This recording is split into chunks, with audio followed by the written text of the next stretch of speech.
here, kalabasa. And here, kalabasa. Hello everyone, we have here squash. This is for the harvest for today's video. Hello everyone, welcome back. Another day, another harvest. So kasama ko dito si Tim, mag-harvest tayo ng kalabasa. So dito tayo sa masukal na part kasi nga ang tanim dito ay kalabasa. At kahit hindi naman kalabasa at tanim, talagang masukal talaga siya. Hindi siya garden kundi jungle. So, we have here kalabasa 1.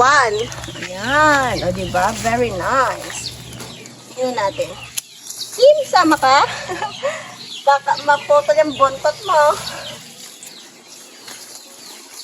Okay, look. Diba, ang laki. Pahinog na siya. So, ang gagawin natin dito is isi-save natin yung seeds para yun naman itatanim natin. So, kukuha pa tayo. Meron pa tayo dito isa pa. Siyempre, meron pa tayo isa pa. So, nagdadalawang isip ako kung kukunin ko siya o hindi. Pero, pwede ba na ba ito ba? Kukunin na lang natin para malinis na din dito na part kasi. Tim, saan ka na, Tim? Okay. Nice. Oh, mabigat ito. Mas mabigat to. Mas malaki siya. Mas mabigat. So, syempre, meron na tayong dalawa. Meron pa tayong isa pa. Pero kukunin ko natin yan. So, meron tayong dalawang kalabasa. Ayun, mabigat. Ayan. Sa mga gustong bumili, ay comment down below.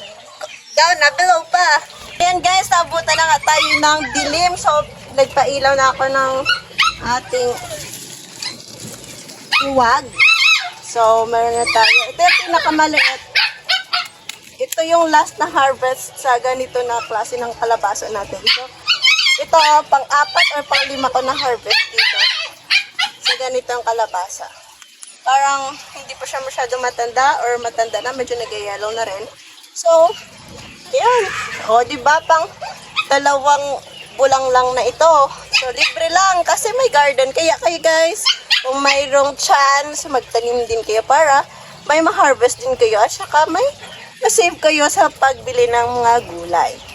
That's all. Thank you for watching. Don't forget to like, comment, subscribe, share.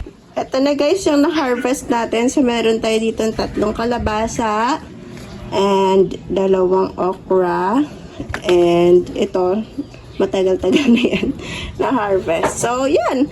Ayan, padilim na. Pero may harvest pa tayo. Very nice, di ba?